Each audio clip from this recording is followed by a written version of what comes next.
going? They mentioned a mage and... a name? So, Mr. Varka, are you acquainted with this Nicole? Or should I call her Mage N? Not really. We've never met, though she has come up in conversation. From what I've gathered, Alice kinda took Nicole under her wing.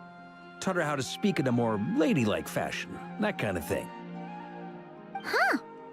Hard to imagine Alice as an etiquette coach. Yeah, Alice is a larger-than-life personality, I'll give you that. But then again, that's why she's able to draw such an eclectic mix of people into her inner circle. If I remember correctly, being an interesting person is actually one of her main entry requirements. So, if you ever wanted to join the Hexenzirkel, I'm sure you'd both be eligible to apply. Hey! Don't go around making promises on Alice's behalf! I wouldn't dare. I'm just trying to paint a picture of the Hexenzirkel for you. Okay, sure. Anyway, since none of us have ever met Nicole, how are we supposed to find her? We can't just go up to every woman in sight and ask, "Hey, are you Nicole?" Maybe something she's wearing will give it away? Like, a windbloom pinned to her chest or something. Wait a minute. Alice never said Nicole was from Mondstadt. Oh, true. That would be... this young lady?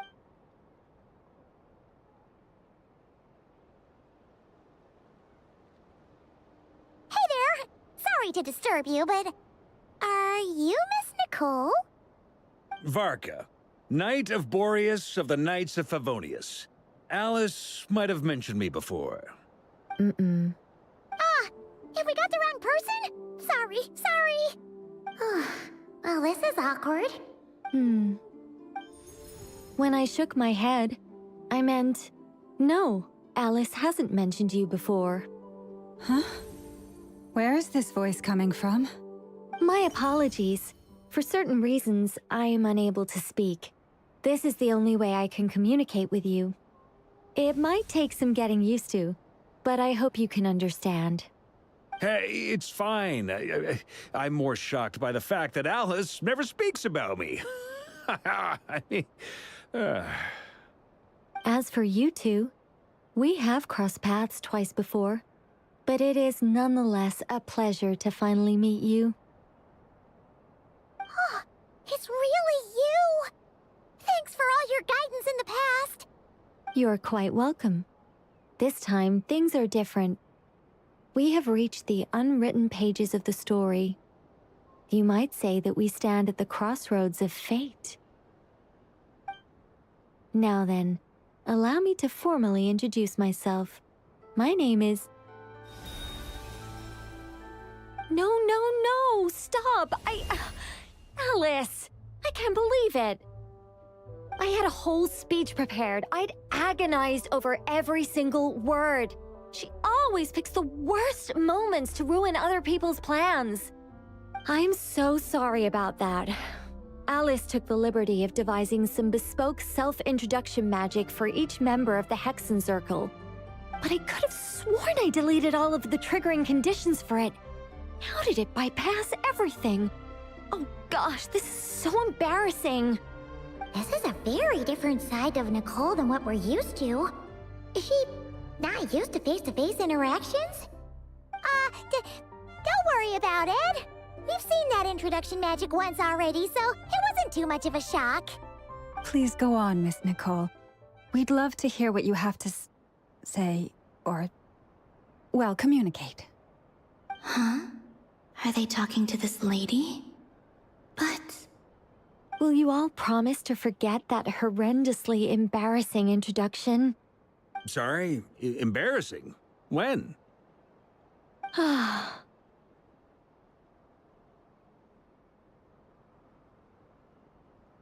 Yes, my name is Nicole, and I am one of a very few angels who have retained both their preferred form and their power. The Traveler and Paimon should be no strangers to this concept. There is another of our kind in Natlan. They call her the Lord of the Night.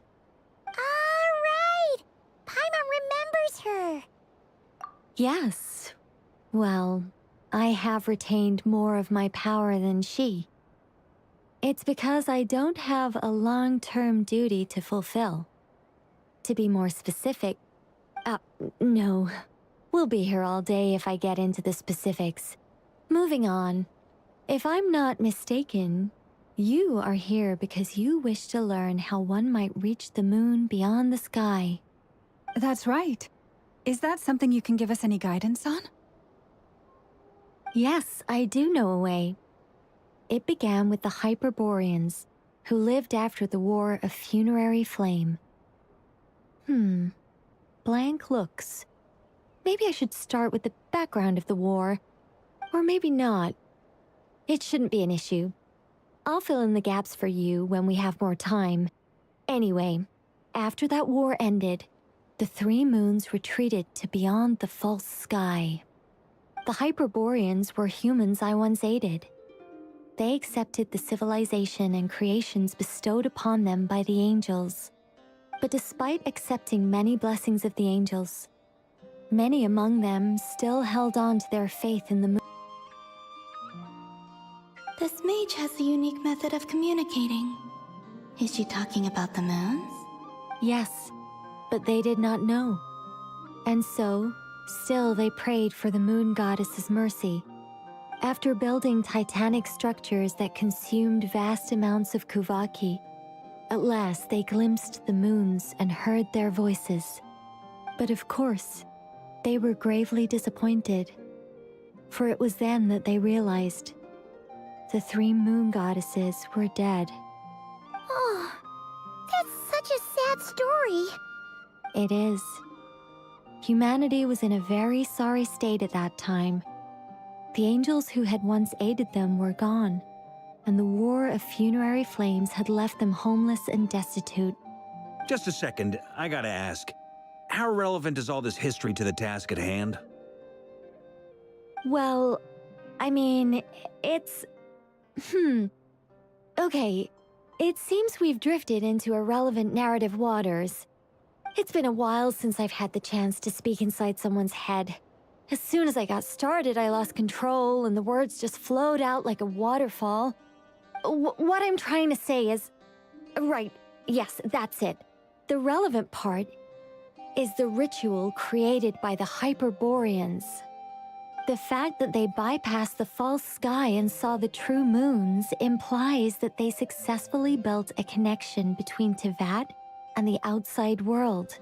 Which means, with enough Qwest and a sufficiently stable connection, it should be feasible to send one person over the border. Okay, so they built some kind of portal?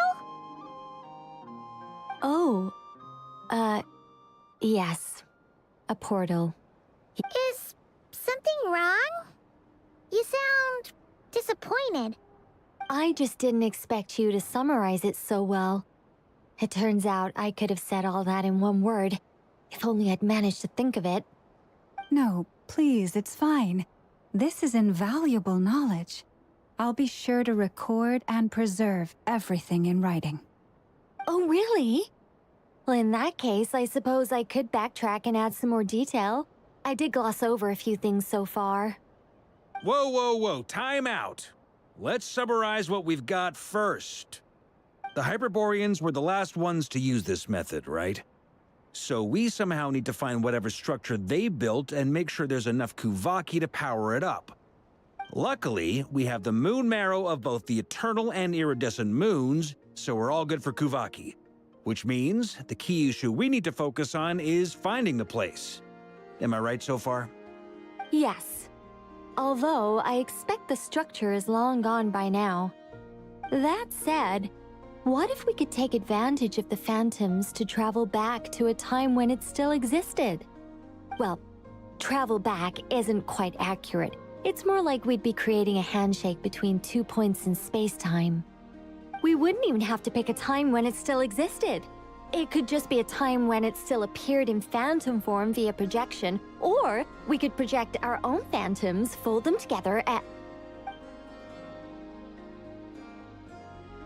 You look lost. Was that too hard to follow? logical there. Paimon's brain is reaching capacity. All right. Let me think about how to put this more simply. Over the next few days, I'll search for phantoms that we can use. Once I find one that meets the criteria, I'll let you know and we'll regroup. By completing certain rituals, specific individuals will be able to enter the phantom and make it to the Hyperborean structure. If everything checks out and it looks feasible, we'll just need to wait for Moon Prayer Night, and we can send the Moon Goddess back home. I'm really skimping on the detail here. Is this making any sense at all? I think so. For now, we'll just wait to hear from you. Yes. Basically, yes. Great. Counting on you. In the meantime, we'll focus on finding the Moon Goddess's name. My name? Are they looking for a way to stop me from disappearing? Excuse me, Miss... Go on, Miss Nicole. This conversation was a little all over the place. I didn't catch your name. I am Lauma, of the Frost Moon Scions. Ah, I did wonder. I noticed that you listened very intently when I spoke about Hyperborea and the moon's history.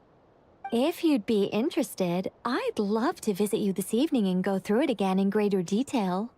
Also, if you were serious about making a record, it would be too risky to simply write down the raw details as is. I would suggest some tweaks. Maybe rewrite the stories as fairy tales or fables. Perhaps, anyway, we can cross that bridge when we come to it. So, see you later then? Oh, and no need to prepare anything. Just a cup of tea will do. See ya! She seems friendly. It's just... It's so nice to find someone who's actually willing to listen. I've been dying for a chance to finally go through all this systematically from start to finish. Now Paimon gets why Alice told us to mind our heads. Ha ha ha ha! What did I tell you? A lot of quirky people in Alice's orbit. Now then, the next order of business is, where do we start looking for the Moon Goddess's name? Maybe the rest of what Nicole has to say might give us some clues. Once I've heard her out, I'll summarize the salient points and share them with you all. I'm also inclined to review our other documents. Yes, our faith was first established by our Hyperborean ancestors, but many of the more factually accurate records are from after Kutar's birth. Sounds like we're gonna follow Columbina's journey through Devat, huh? In that case, we'll start by heading to the Frost Moon Enclave. Sounds like a plan. Take this with you. I'll see about getting in touch with the Fatui. It'll probably just be Arlecchino and Sandroni again. They're the only ones who would want to help. Thank you, Mr. Varka. Ha ha ha ha ha! Don't mention it. Honestly, I'm more comfortable dealing with the Fatui than prying into the details of a young lady's childhood. Catch you later. I should follow them, just in case there's some way that I can help.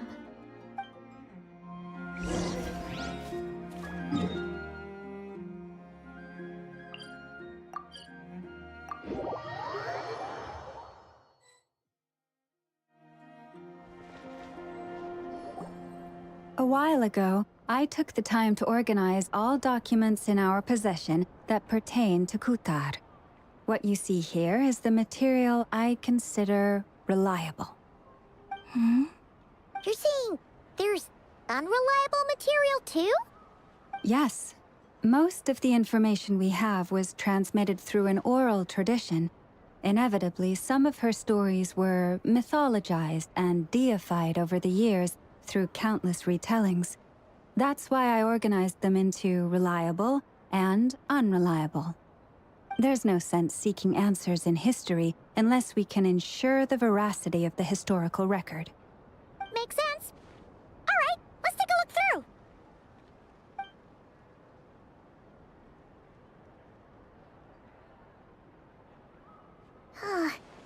Almost all these records refer to Kutar instead of Columbina. Although neither of those is her real name. Paimon's not sure what point she's trying to make. What we can gather from these records is that the Frost Moon Scions worshipped her as a god, placing impossible expectations upon her. I cannot fault them for their earnest faith, but for all their devotion, worshipping her day in, day out changed nothing. I imagine that none of it resonated with Columbina. It wouldn't surprise me if, even back then, she had already begun to reject the name Kutar and everything it represented. Lama speaks the truth. When I heard them call upon Kutar with hope and expectation in their voices, they may as well have been calling upon somebody else.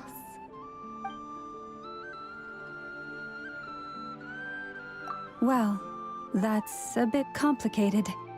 I looked at the level of detail, perceived authenticity, prose style, and how realistic their portrayal of Kutar seemed to be.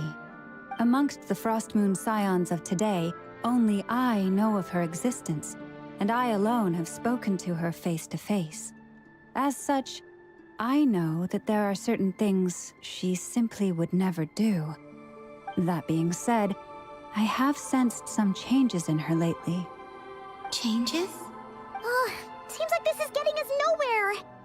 Oh, for what it's worth, why don't we check the unreliable sources too? Sure. Give me a moment.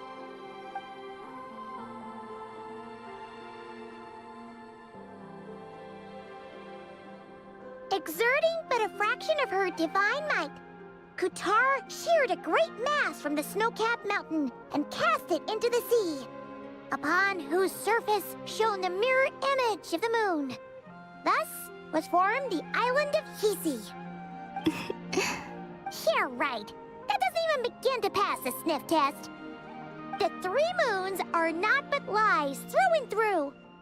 Only one moon has ever shone for us, and Kutar is her name. The vast majority of ancient texts are filled with fanciful tales like these.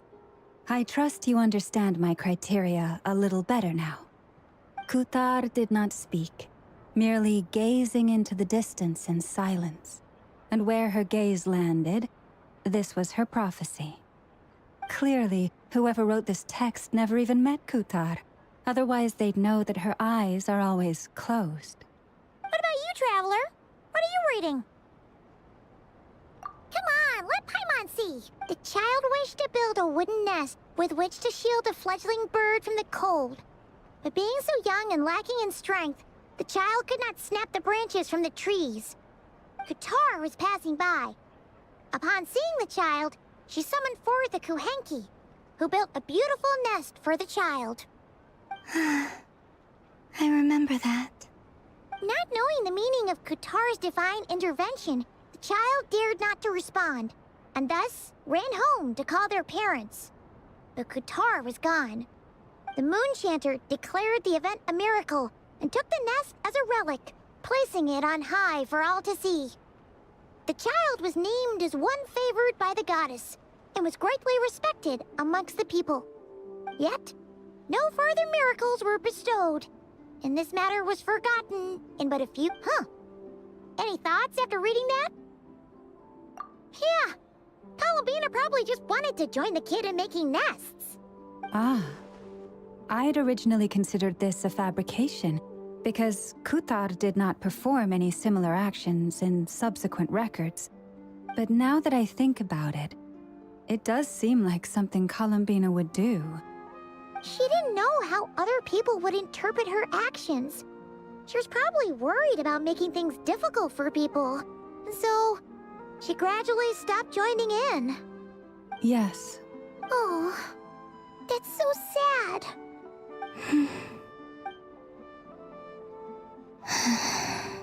And now, I can make no such gestures of warmth, even if I want to.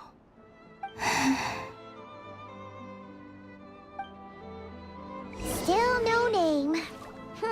That's a bit of a shame. But we did learn. Barca said he was gonna set up a meeting with Arlecchino and Sandrone, right? Let's go back to Nasha Town and see how he's doing.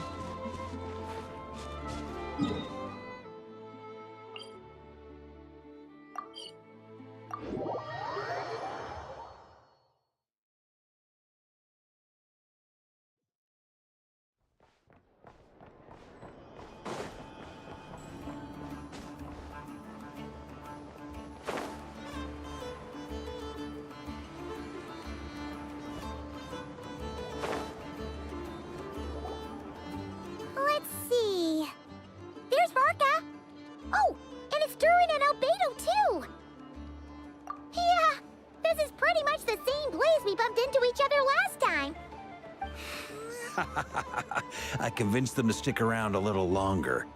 We were all waiting on people, so I figured having a little company would help pass the time. Ah, so you've been waiting for us? Does this mean that you've already arranged things with the Fatui? Sure does. Now you're back, we can go meet up with them together. How'd your investigation at the Frost Moon Enclave go?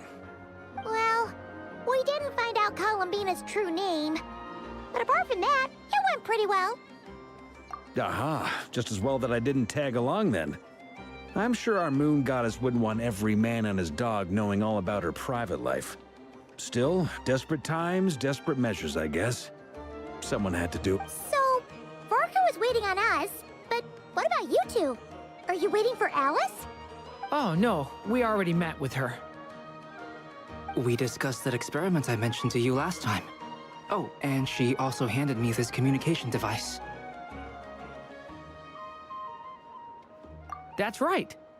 I understand she informed you about the relationship between the Phantom phenomena and Tevat's borders, yes? She wants me to help her with some more experiments on that front. She said that she'll contact me through this device with more information. Ah, I see. Following instructions and making observations. Pretty common research method. Takes me right back to Albedo's lab. Wait, then who exactly are you meeting? Someone you know. Albedo's met him too.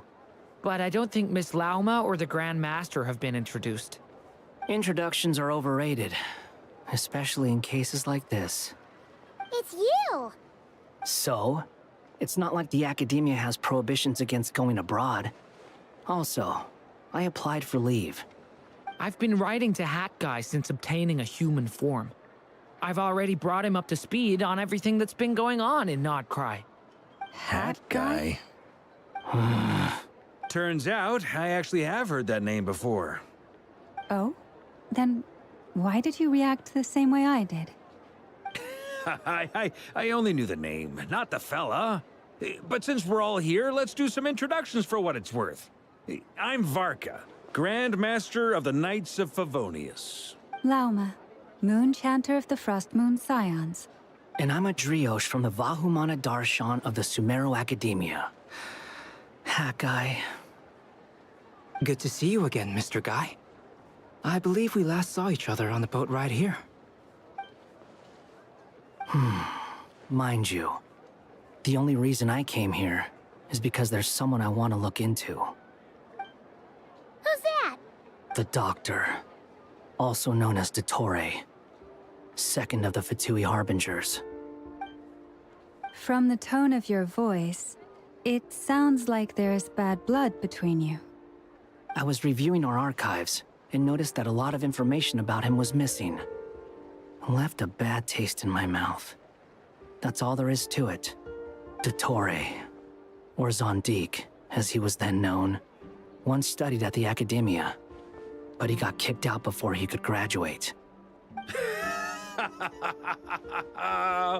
So the Harbinger's #2 man is a college dropout? How embarrassing for them. Last we heard, he was planning something. We actually heard that a few times before, even coming to NOD-KRAI, but we haven't seen a trace of him since we got here. He only appears when something interests him. For all we know, he might have left already. But the fact he did something here at all is worth noting. It'll fill a couple extra lines in his file. Why does it sound less like a file you're writing and more like a criminal record? Anyway, we were just about to meet 2 of the other Harbingers. Want to come along? You might learn a thing or two about him there. Sure. Even though they're harbingers, well, they're old acquaintances of ours, so, you know, when you talk to them, try to be... I got it. The Frost Moon Scions' relations with the Fatui remain tense. Forgive me if I do not attend. In that case, we'll continue assisting Miss Alice with her experiments. Good stuff. Everyone's having a fruitful time. All right, we better get going. I'll lead the way.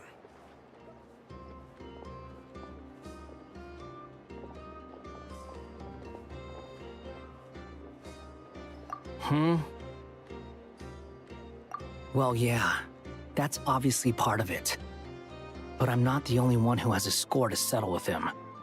Neither you, nor Lesser Lord Kusanali, nor I want to see him meddling with things again.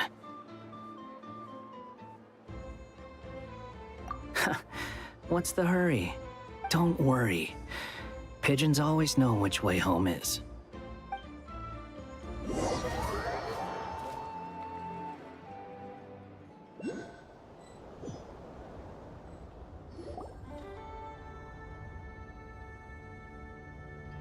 You made it. Who is this? A scholar from Sumeru. They call him Hat Guy. He's an old friend of the Travelers. Wait, this is the academia representative you wrote about? He doesn't exactly look the part. I believe this will prove my identity. You'll notice it bears the seal of the Sanctuary of Surasthana. Well, what do you know? So it does. All right then. My mistake. It's fine. I expected as much. What? So as I mentioned in my letter, the Academia's got its eyes on Dottore. But this matter remains top secret. Apart from those assisting in the investigation, the fewer people who know, the better. If anyone asks, I'm here in NOD-KRAI to pursue my personal academic interests. Gotta say, Varka, you did pretty well to keep all this under wraps for so long. Sounds like you got in touch with the academia about this way back. You flatter me. Where do I even start? Remember that time we fought Rerir at Star Sand Shoal?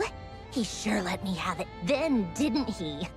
I'll bet Dottore had that all sketched out, with me as his convenient little pawn. He could not care less about us if he tried, but hey! The feeling's mutual.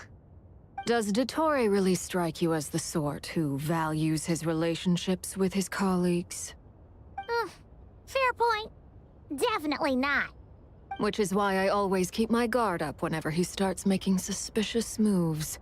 To that extent, our motivations align. On top of which, I consider you trustworthy people.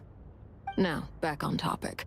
In the wake of the Reikir of Solnari episode, Sandrone and I grew suspicious about Dottore's complete inaction during the entire affair. So we tried to find out what he'd been up to, but unfortunately to no avail. He never lets anyone in on his plans. The more he cares about something, the more secretive he gets. Indeed. Perhaps he believes that by keeping a low profile, he can avoid trouble. But that trick isn't going to work on his colleagues. Yeah, I mean, he's been researching the ancient moon's remnants. And he's been trying to get his paws on the moon marrows. Only an idiot would believe he doesn't have something more planned. With this in mind, I returned to Snezhnaya and relayed my thoughts to Her Majesty the Tsaritsa, entreating her to have him recall. That's pretty direct. Did the Tsaritsa agree? Yes. I made it abundantly clear that the Fatui's business in NOD-KRAI is almost concluded, and we do not need 3 harbingers in this territory. Her Majesty concurred. Accordingly, Dottore has returned at her orders. I imagine he is continuing with experiments, which no one besides he would ever have any interest in. Common sense might mean nothing to him, but he's not stupid. He knows that no good can come from opposing the Tsaritsa. Smarts alone won't get him all the way. He needs the Rooster's resources and Regrator's Mora, both of which the Tsaritsa can strip from him by waggling a finger. But doesn't he have a track record of publicly following orders while going against them in private? He probably has it down to a fine art by now. Wouldn't put it past him. We worked together on a research project once. Only briefly, but it was enough to show me that we're fundamentally different people. He has no interest in doing things methodically, stage by stage. His thoughts jump all over the place, and the moment his curiosity is satisfied, or he gets the results he wants, he disappears. The only similarity we share is that, once we set our minds on doing something, we will see it done, whatever it takes. Oh, we definitely saw some of that in your battle with Rerir. You got so competitive. Ugh, do not remind me. Then I believe we all concur. Dottore will not simply give up. Fantastic. Now this is turning into a whole day of unpleasant memories. Ugh. Are you talking about the moon marrow stuff? He also strikes me as the kind of person to disregard experimental regulations, ruin all the equipment, and go way over budget. Then leave the first person he can find to deal with the fallout. Exactly. This one time, he was running some high-temperature experiment and the substance exploded. But does he care? No. He orders his subordinates to open the device so he can observe the results, which causes the gas inside to leak out. That gas was poisonous. If I hadn't been there, who knows how many people might have died. And after all that, he left while I was still cleaning up after his mess. What a waste of time, he said. Waste of time? The nerve! He wasted my time! You've been bottling that up for a while, huh? Hat guy, I must say, you seem awfully familiar with internal Fatui affairs. Especially when it comes to Dottore. Thank you, Lady Harbingers, for providing such valuable information. I have no other questions for now, so I'll be on my way. Wait, what? You're just gonna leave? You're welcome to join if you want. Ugh.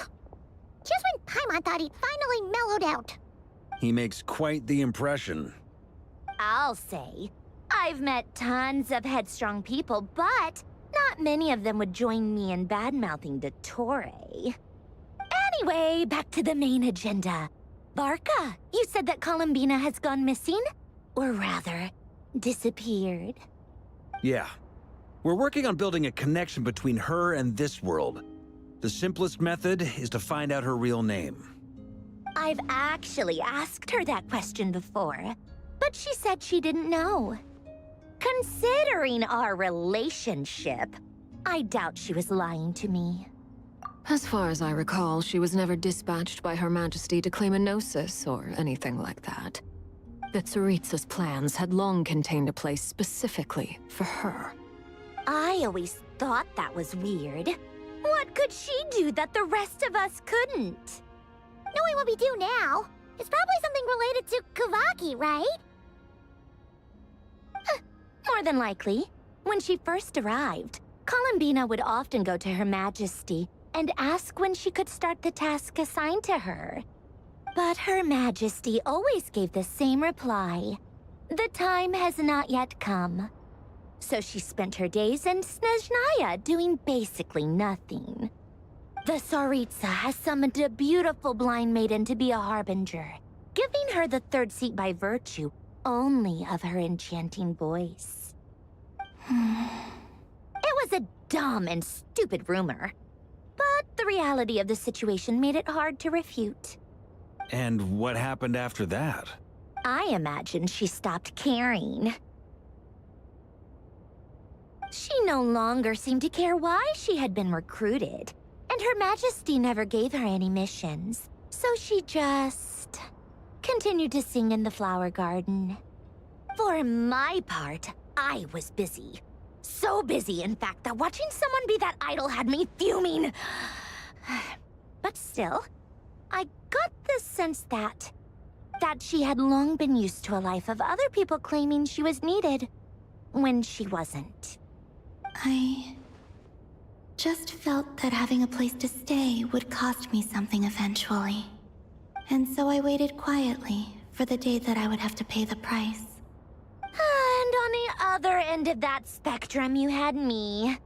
Someone once told me that I had the lousiest work and the toughest luck.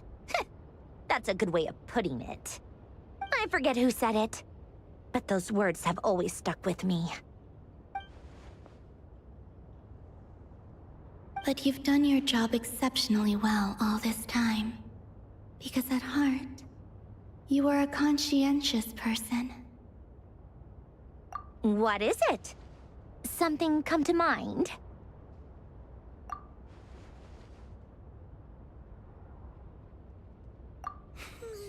That makes sense. Nothing screams you are needed like your name shouted from across the town. Well, good luck with it. But if you ask me, Kalambina is still the most shoutable name. I'm just so used to it now, after all the arguments we've had. I can't be bothered trying to remember another name for her. Nor I. Sandrone. Harlequino.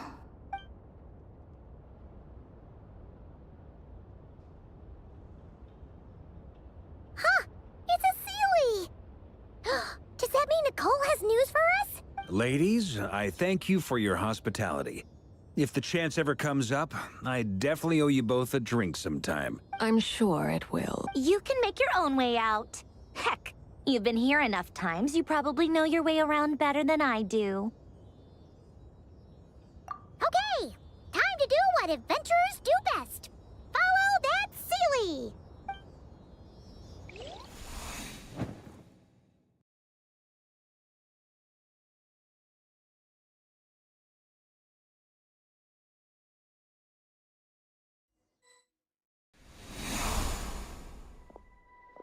Here you are.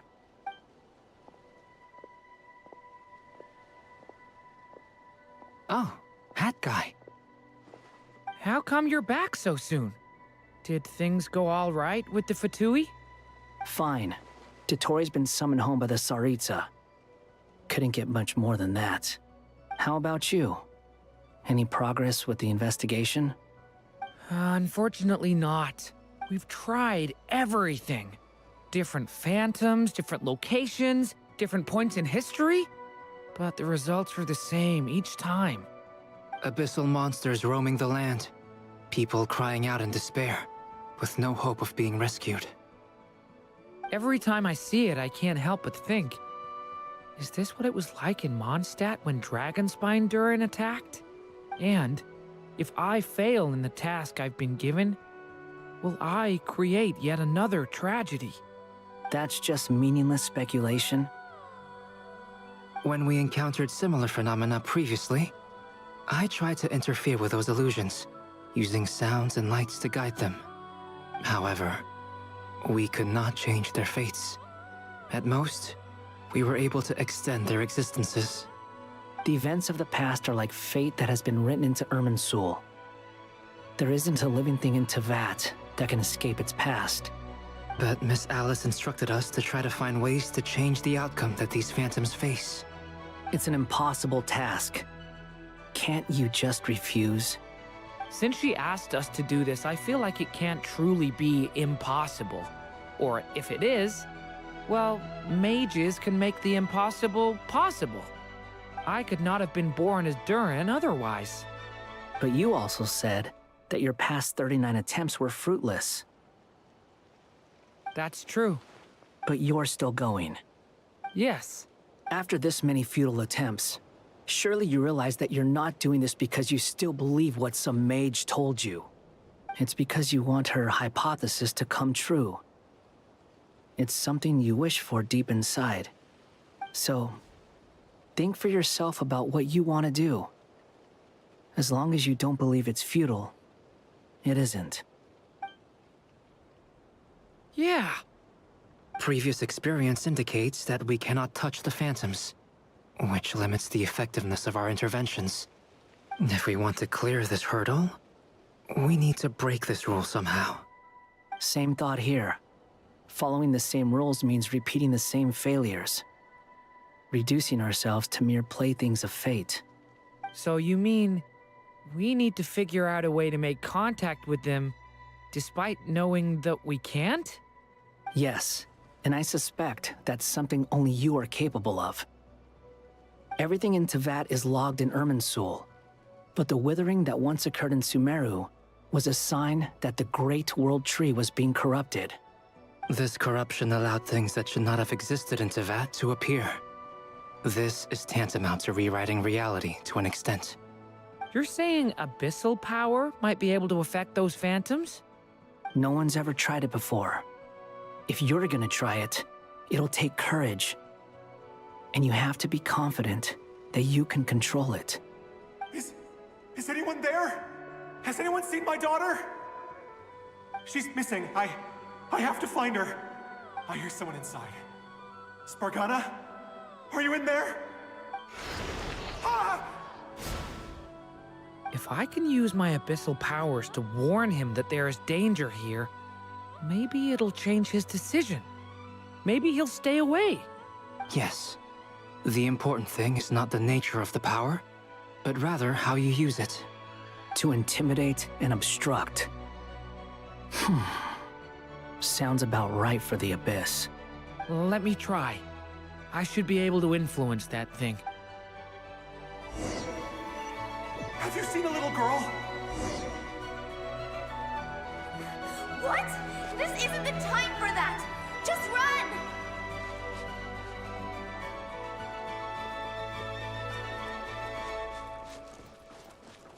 I hear someone inside. Spargana? Are you in there?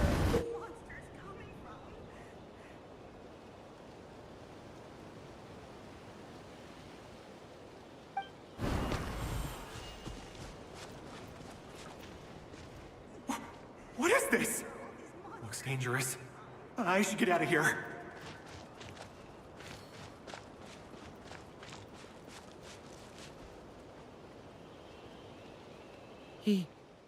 He really left. Ha! We did it! Don't celebrate too soon. Follow him. See what he does next. Monsters approaching from the front. You need to stop them and create an opportunity for him to hide.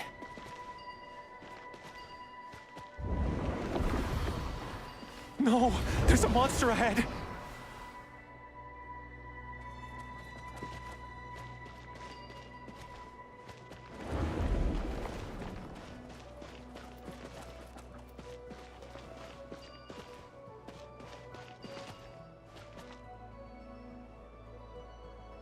Wait, is that the barrier I saw earlier? Why is it appearing now? It's as if someone's controlling it.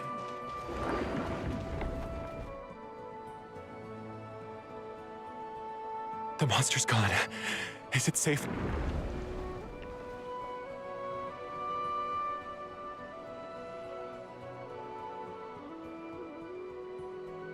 The barrier's gone too. How odd. Anyway, I guess I'll keep going. Quickly, let's keep up.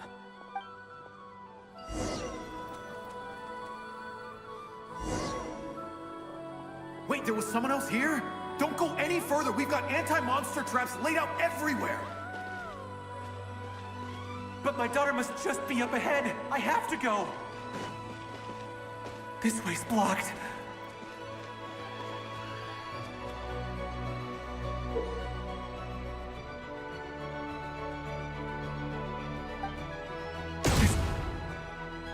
Ah!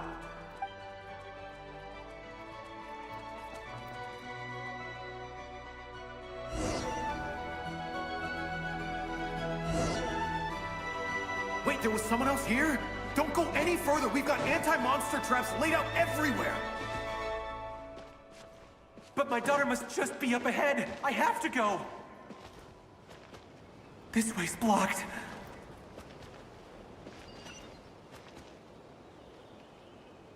We might be able to use the explosives over there, but we need to take care not to hurt him.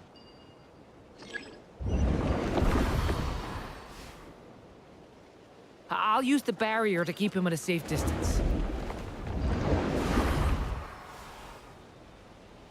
I'll use the barrier to keep him at a safe distance. This barrier seems to be helping me somehow. Hey, wake up! Oh, no good. Gotta keep moving ahead.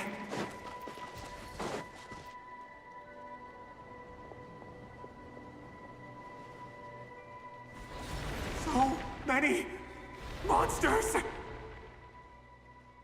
There's still a chance, Durin. Use the traps.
This is a new development. I've never seen this happen before.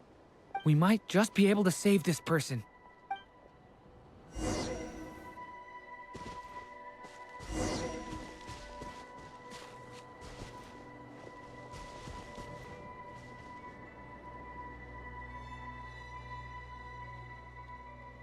Hello there. Have you seen my daughter? Spargana's her name. She's carrying a large backpack. Get out while you still can, you fool. You won't find any survivors here. But I can't just leave her here. She must be so scared right now. Sorry. Wish I could help, but I haven't seen her. Okay, thank you. If I do find her, I'll get her to shelter and come back for you. Don't bother. I've got nowhere left to go. What's that noise? Monster! No, if he goes inside, he'll be walking into a trap. Let's try this once more. This time, we have to stop him.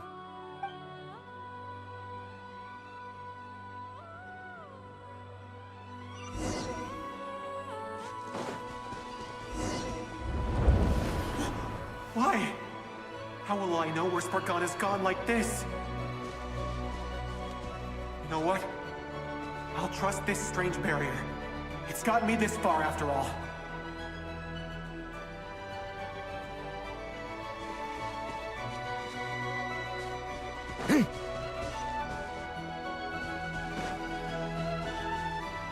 What? Spargana? Are you there?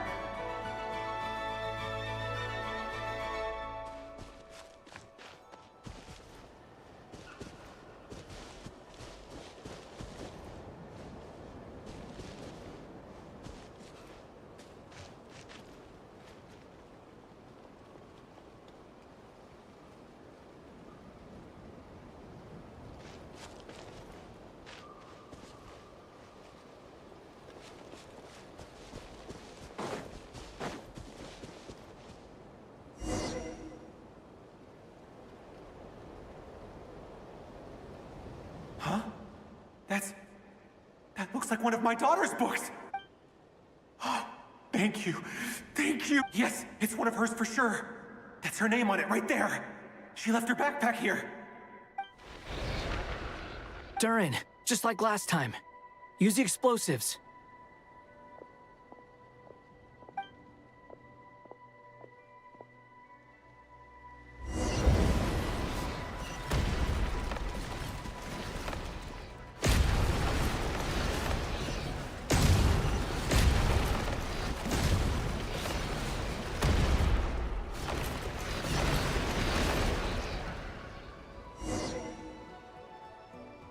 It won't work.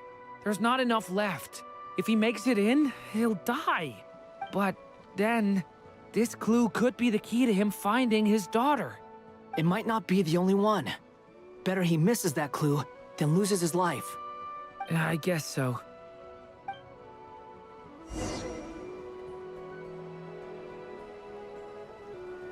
Stop him, Durin. We can't let him get any further in. That's my daughter's book! She's passed this way! Why? Why won't you let me go in?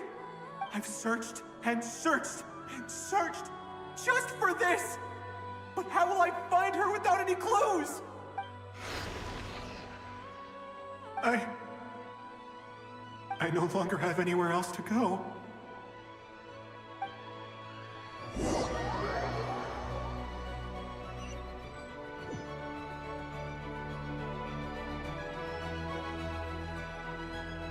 I'm sorry. He refuses to go anywhere else. Whether he opens this door or not, all that awaits him now is death. We couldn't change his fate. Albedo? Hat Guy? Let's try one more time. I don't know how we're gonna do this, but I don't want to give up either.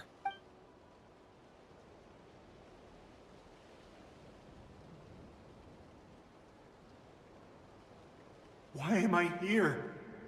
What's going on? All these scenes running through my head. Where are they from? Huh? What's going on? His reactions have changed. How many times have I... What's happening to me? Huh? Wait. Who are you? You can see us now? I feel like I always could, but that I only just realized you were there. I'm sorry, I don't know how to describe what I'm feeling, but you were the ones guiding me using that marked barrier, right? I haven't done anything yet, but those monsters, those deaths, they feel like memories. Like things I really did experience. I won't find my daughter. In fact, I'll ultimately die trying to find her. Isn't that right? Well, no, it isn't. Yes. Even so, we're trying to find a way out of this. You've not seen my daughter either, have you? It seems she really isn't here. I'm sorry we couldn't help you. I'm just... tired. Maybe this is destiny. Maybe it doesn't matter how hard I search. How long do I have left? Experience says 15 to 20 minutes. 15 to 20. Thank you for all your help. Let's rest a while. You look exhausted too. Now's not the time for you to start pitying us. It's not pity. I'm just realizing that I've only got 10 or so minutes left. You know?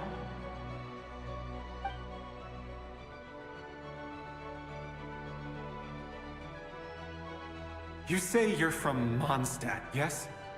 A place with windmills, where people enjoy limitless freedom? And you're from Sumeru, where they've built an academy into a giant tree? Yes. It seems you've never heard of either place. Those names are unknown to me, I'm afraid, yes. Have you heard of Hyperborea? I have, but I heard that it was destroyed in the distant past. I see. That was where my ancestors once lived. What about Delphi Pytho? Was it later rebuilt? I've never heard that name. Then what about Sal Vindagnir? I have seen that name on stone tablets on Dragonspine. But I'm afraid the only things left of that place are its ruins. I see. Sure enough, there was no way to turn this around, huh? I'm sorry. I was the one who asked to chat, but it seems like we're too many ages apart. There's barely any common ground to start from. It's all right. We did hear something new, at least. From how you speak of your lives, things must be going all right for you, I guess. They are. Mondstadt is a place of freedom and happiness.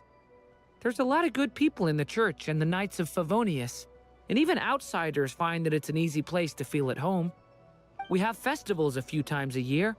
Everyone gets together to drink, sing, and be merry. Sumeru is a lot more uptight. Not really the kind of place where you can relax. It's a nation fraught with problems wherever you look. But if all you want in life is to seek knowledge, I guess it's pretty much paradise. That's wonderful. In other words, after this all-devouring black tide passed, humanity did not merely avoid extinction, but rose to build prosperous civilizations anew. I mean, I can see you all right now. That must mean the future isn't a total mess, right? That's true. Well, time's almost up. Let's part ways, I think. Might be best if you don't waste too much time on me. The chances are slim, I know, but I'd like to spend these last few minutes looking for Spargana. If things work out, I'd love to tell her about what I've heard. May we meet again. Well, or not, most probably. In that case, may your wishes come true.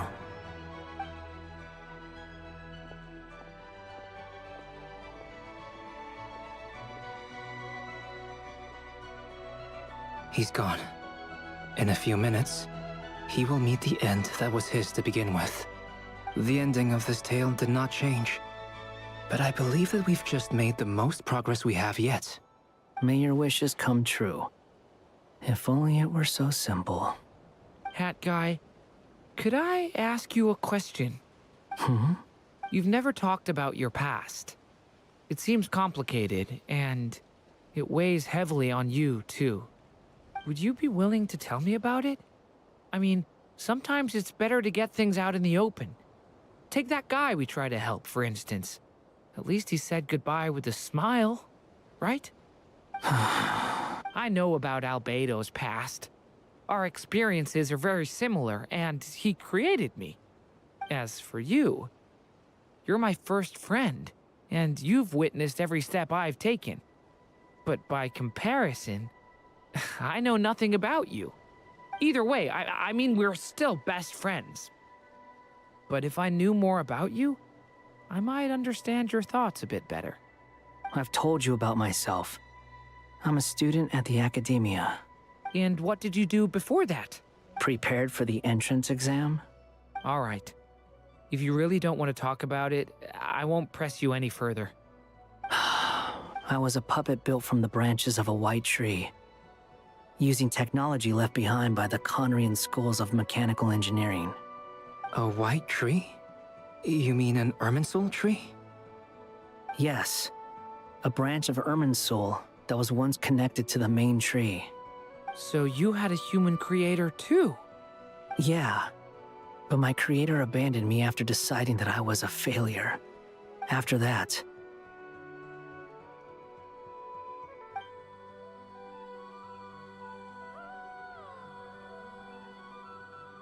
Durin, resisting the influence of the Abyss, suppressing the urge to destroy, trying to do the right thing.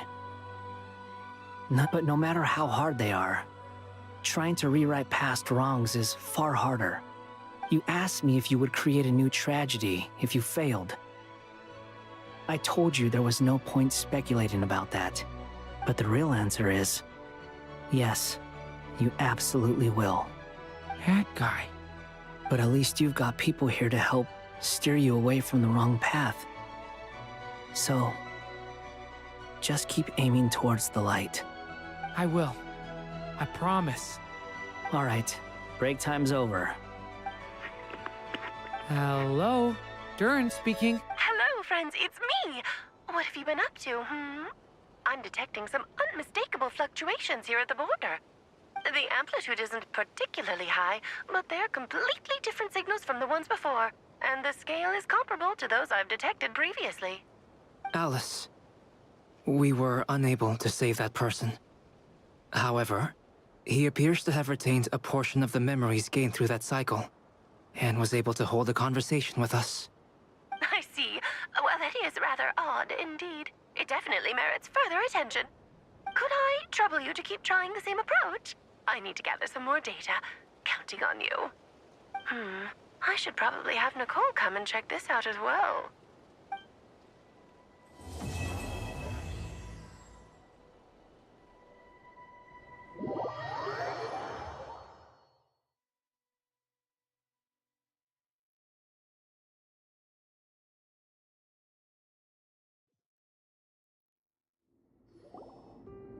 There you are. I was worried you might stop to collect treasure chests opened by the Seelie along the way. It would have taken you so much longer to get here. Another conversation I cannot hear. I am delighted to see that you understand what takes priority, and that your adventurer's instinct has not swayed your resolve. Really, I must applaud you for it. You should know. Paimon's head. Okay, I'll try and keep it short. My senses are telling me that this is where we shall find the entrance to the ruins. Oh, cool! Well, what are we waiting for? Let's open it up and see! Patience. This was a sanctuary of great importance to the Hyperboreans. A special process is required to open the gate. Oh! Like the place that housed the Eternal Moon's marrow? Okay, so what's the plan? Need us to do anything? And just the short version, if you can. Ah, all right then. I was planning to start with some background on the invention of these techniques. Are you sure you don't want to hear it? It's quite informative. Remember what you were saying about priorities? Fine. Simply put, we need 3 human representatives to successfully undergo a process of Qwest resonance. Think of it as a test from the 3 moon goddesses to see if the entrants are qualified, with the most recognizable qualification being Qwest. Pretty sure Lauma would ace that test. Oh, wait. But we need 3 people. I also have no doubt that the Moon Chanter would be qualified. But we would need 2 other people with the same constitution. Therefore, the most feasible method is not so much to follow the rules, but to figure out how the test functions and find a workaround. I've done some research, and it turns out the mechanism is rather crude. We'll simply need humans to stand before it who have sufficient Qwest energy within them. I'm with you so far. How do we get the Qwest in them? The easiest way would be transfusion. Take some Qwest from NOD-KRAI's soil, put it into the bloodstream, and get it circulating in the body. So we're going to cheat on the test? Precisely. There are other methods, but this is the simplest one. Cheating the system is much easier than trying to hide from it. Huh? Sorry? Does the idea of cheating upset you, Miss Lauma? No, that's not it. I suddenly had an idea. Oh, what is it? It's about Moon Prayer Night. I figured out a way for Utara to join in the festivities. Huh? But as Paimon said, we need to have our priorities straight. Let's get back to the test. I'll follow up with Nefer on the festival arrangements. Oh, okay. Anyway, is this really the best method we have? A Qwest transfusion sounds dangerous, no matter how you slice it. If you think that's dangerous, wait till you hear the other methods. I'd be more than happy to go through them if you'd like. There are several. No need, we're good. Let's go with this one. Very well. Qwest transfusion it is. Now, I should mention that the risks can be greater or lower depending on individual compatibility. It would be rash to simply infuse the Qwest and hope for the best. If the body rejects it, the reaction can be quite severe. The symptoms are similar to another condition that some people living here suffer from, known as congenital Qwest sensitivity. So, before we execute our plan, I will perform a simple test of my own to see who is compatible and who is not. Once that is done, we will have to complete the resonance process as rapidly as possible. The participants must remain stationary while the Qwest circulates and bonds with them, and they mustn't eat or drink anything. What? No eating or drinking? That's some hardcore fasting. They'll all be monks by the time they're through. 3 days. Oh, that's so long! And we still need to find 2 more people who are not just compatible, but also willing to volunteer. Fasting? What are they talking about? Really? Don't you want to think this through? Haha, count me in too. 3 days without food? I can handle. Mr. Cole has made it clear that this is the easiest way. The way I see it, there's nothing else to discuss. It's time to step up. Yeah, you're right. In that case, Paimon volunteers to be Captain of Logistics. She'll keep the fires lit and grab some spare clothes to keep you comfortable. Then we'll start with you first, Traveler. Please step forward.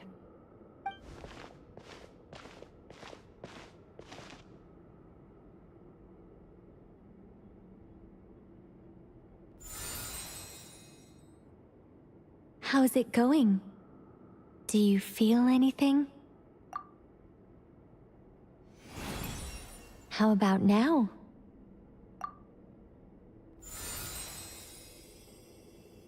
And now?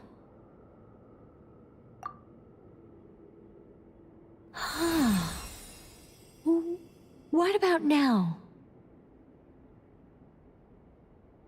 You guys, it's not a competition, you know. All right, I'm officially impressed. Even as a descender, you can withstand far more than I imagined. It's like I summoned a giant stone titan to arm wrestle you, and your arm hasn't even moved an inch. In my last attempt, I infused 5 times the amount of Kuvaki required. Yes, safe to say, compatibility won't be an issue for you. You're eligible to join. You're next, Mr. Varka. Sure, here goes nothing. All right, I'll start where we left off. 5 times the required Kuvaki dose. Whoa, whoa, whoa, hey, wait a minute. How's it going? No, not great. I kind of want to puke. Feels like I've been drinking too much. A few bottles of wine, then a big stein of Dark Horse. Some hard liquor from Liyue mixed in. You think this is funny? I just lost to a young lady in an arm wrestling contest. I'm never gonna live that down. My apologies. I'll lower the concentration and try again. Oh. How's it going now? I'm not as dizzy as last time, but I can still feel it pulsing around. In that case, you wouldn't be an ideal choice, Mr. Varka. Let's try someone else. Okay. Let's go ask some of our other friends then.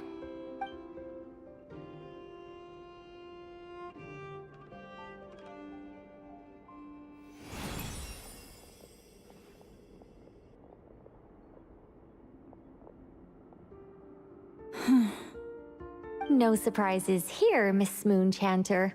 You're perfectly compatible. You made...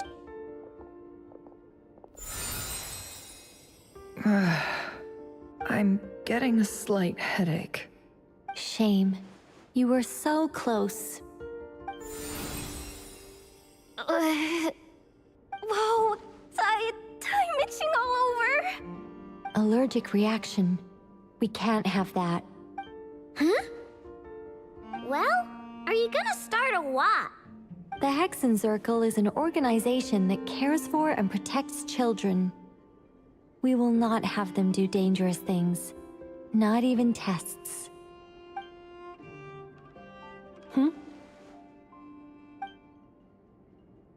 Is something the matter? The candidates have to be human. I guess that rules me out too. Huh. Everyone except the Moonchanter got beaten. Guess I don't need to feel so bad after all. I mean, looks like this isn't gonna be as easy as we thought. Perhaps I could ask for volunteers among the Frost Moon Scions. I'll see about talking to some trusted Lightkeeper colleagues. Itlua springs to mind. In fact, I think we had some former Frost Moon Scions join our ranks recently. Can you give me the scientific explanation for how the test works? I can probably make some kind of test bot. Then we can just zip through Nasha Town, going up to people and pressing a button to check their status. Wouldn't that be way easier? No. Wow! No elaboration for once. How about I contact the Knights of Favonia's garrison in the Wave Chaser plane? Shame that Lohan's already left. And that guy's even tougher than I am. Strange. The Moon Goddess is clearly revered by many people. So why is she on the brink of disappearing? She mentioned that the world has rejected her from the very beginning. And when we fought the Reikir of Salnari, it seemed like she exhausted her power for our sake. Also, Paimon's not sure revered is the right word for how people feel about her. Gratitude, certainly. For my part, anyway. It's basic reciprocity. She helped us, so she deserves our help in return. Yeah. Even though she looked like she didn't care, she still saved a ton of people, including me. A review of the relevant data leads me to conclude that Miss Columbina is a good person. Yep, you bet! They really think so? I'm super surprised that Columbina isn't her actual name, though. I think it really suits her. It's light and graceful and... yeah, just a really pretty name. I know, right? Unfortunately, that's not our decision to make. Columbina.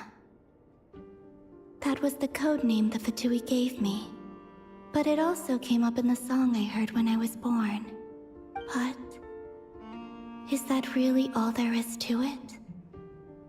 What do I truly think of my own name? Is there anyone left who will still call me by that name?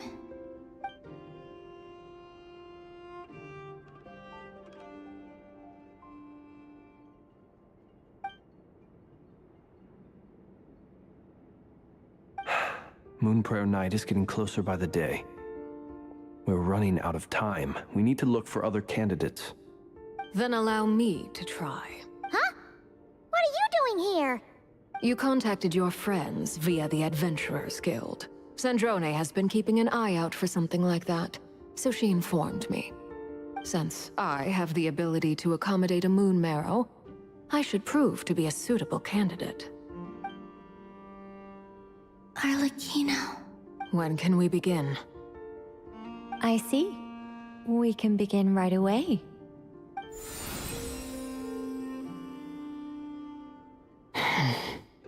How was it? Did you feel any discomfort? Not at all. Then it seems we shan't need to look for additional candidates after all. Great! Cool.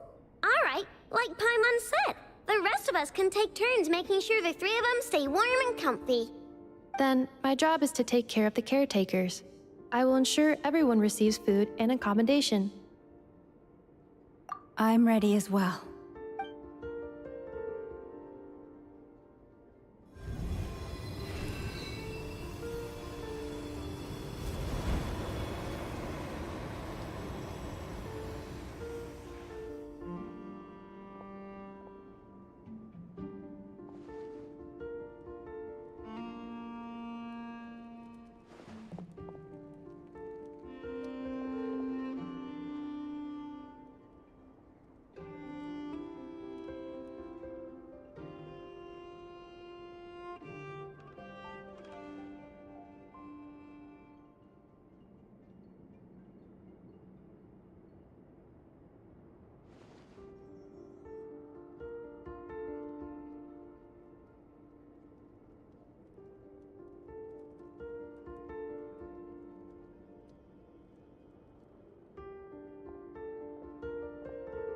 The work is done. The sacred scroll shut. The stars grow dim, the people silent. The white sun sets, the silver moon rises. O path to the temple, appear now before us.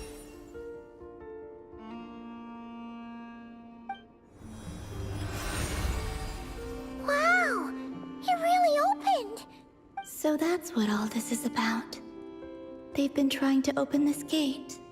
With a calm mind, this proved not too arduous. Come, let us enter. It might be best to eat something first. Take care to chew properly and swallow slowly. It will give your body time to readjust to the digestion process. They will head in soon. They will need to enter this gate.